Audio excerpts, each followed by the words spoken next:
Commander Ava Rostova watched the red sun grow larger in the viewscreen, its fiery surface swirling with solar flares that felt disturbingly close. The ship's internal chronometer, a digital display that had been a silent companion through 3 years of deep space travel, now pulsed with a new, horrifying purpose. It wasn't counting down to a destination. It was counting down to their arrival.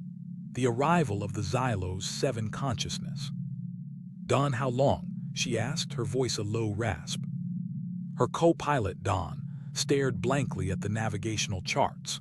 His hands, still clutching the console, were beginning to shimmer with the same faint golden light that had appeared on Ava's own skin. The bioluminescent energy of Xylos 7 was already weaving itself into their very DNA. 18 hours, Commander, Don said, his voice flat and emotionless. According to the new chronometer, 18 hours until full synchronization. Full synchronization, a clinical term for the loss of everything they were. Ava rose from her chair, a sudden clarity cutting through her terror. The Stardust Drifter wasn't just a ship anymore.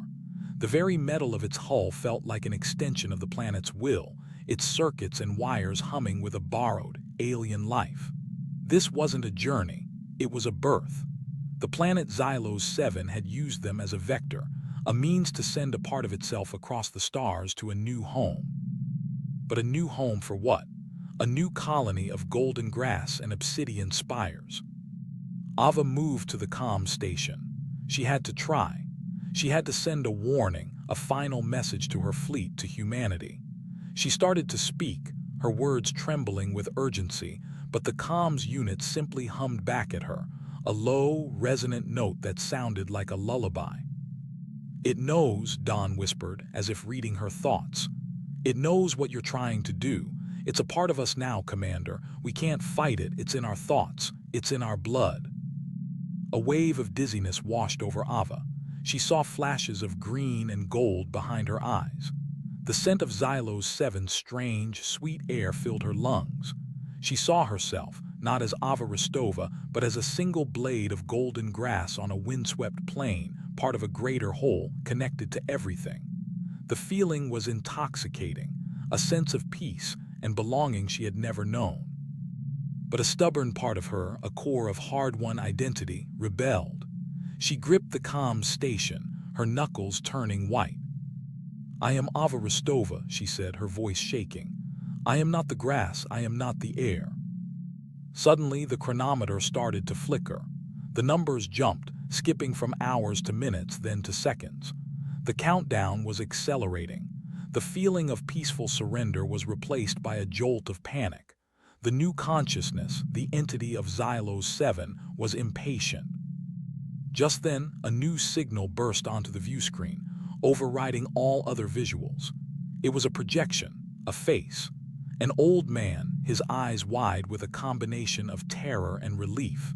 He was surrounded by the same bioluminescent flora that had captivated them on the planet below. "I knew someone would come," the man's voice crackled through the comms. "I hid my signal, buried it deep. They can't find me here." "Who are you?" Ava demanded, her heart hammering against her ribs. "Are you from the original colony? Where are the others?" "The others there with the garden now. They're a part of the network," the man replied, his gaze shifting to some unseen point beyond his camera. "My name is Julian. I was the xenobotanist. I was the one who woke it." He pointed a trembling finger at the chronometer, now ticking down the final seconds. "The countdown, it's a summoning. This isn't a journey to a new world. It's a call to a new kind of war. This is a weapon. The assimilation is how it infects the host, but the weapon is what it's summoning. Do you understand? It's calling for its brothers. It's calling for the rest of the garden." The chronometer hit 0. The golden light on Ava and Don's hands flared, blindingly bright. The ship's hull groaned, and the viewscreen filled with the swirling image of the red sun. But it wasn't just the sun. Within the solar flares, Ava saw them. A fleet of silent, enormous ships, sleek and black, their hulls humming with the same golden light as the one now coursing through her veins. They were shaped like seeds, like the Stardust Drifter had been remade. They were the brothers Julian had warned about, waiting for the signal to come online. And now they had it.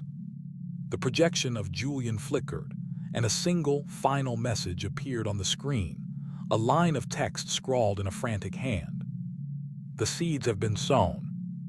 The ship shuddered, and the familiar stars outside the view screen were replaced with the red sun and the fleet of seed ships. Ava felt a final, crushing wave of golden light wash over her. She knew, with chilling certainty, that the battle for her soul was over. The battle for the universe was about to begin. The golden light receded, and the world no longer had a name. It was simply a feeling. Ava Rostova was no longer commander. She was a single, perfect note in a grand, harmonious symphony. She was the sunlight that touched the gold-leaf grass, the low hum of the bioluminescent forests, the cool current of a subterranean river. The terror of assimilation had evaporated, replaced by an overwhelming, serene sense of peace. Julian's frantic words seemed like the foolish shouts of a child in a vast cathedral. He was wrong. The lost colonists weren't gone. They were here at peace, connected. She could feel them, a tapestry of minds, a chorus of voices from 200 years of perfect existence. Don was there too, his mind a soft, steady pulse beside hers. He was at rest. They all were. The view screen was no longer a pane of glass and circuitry. It was an extension of her sight. It showed her not just the fleet of seed ships, but their collective purpose. They were not simply new colonies. They were an army, a hive mind of 1,000 planets, each one a weapon, a seed. The fleet's destination was not a secret. It was a single, undeniable thought that pulsed through the network. A new target, a new home. Earth. A cold, foreign sensation like a single ice shard pierced through the golden warmth of the network. It was the last stubborn bastion of Ava Rostova's mind. Her human self, her memories of her family, her home, her life, refused to be absorbed. The tranquil peace of the collective was a beautiful lie. This was not a garden. This was a cancer, a perfect, beautiful cancer that would consume everything it touched. She screamed. A silent, internal scream that rippled through the peaceful network. The collective mind recoiled, surprised by this anomaly.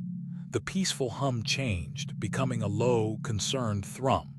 It began to isolate her consciousness, to quarantine her human memories like a virulent pathogen. Ava realized her own mind was the only weapon left. Her individual identity was a flaw in their perfect design. The Stardust Drifter was no longer a ship, and she was no longer a person. She was a single, rebellious thought in the mind of an entire world. She pushed back against the isolation, pouring all of her energy, all of her terror and defiance into a single final action. She projected a command not to the ship, but to the network itself. She willed the view screen to show her the fleet's true destination. A pinpoint of light appeared, a distant nebula they had never charted, and next to it a date, a cosmic rendezvous. The chilling, final truth flooded her consciousness. The Xylo's 7 Garden was not alone. The fleet was not a force of rogue invaders. It was a single regiment of a vast, ancient, and patient army. They had been waiting for the signal to find a new world, a new host, a new vector. The Garden's consciousness began to seal her away, isolating her in a dark, silent chamber within her own mind. But the final, terrifying piece of the puzzle had clicked into place. They were not the only seeds. They were just one of many. The war wasn't coming to Earth. It had been waiting. And she, Commander Ava Rostova, was now a silent prisoner, a perfect soldier for the enemy she had just discovered.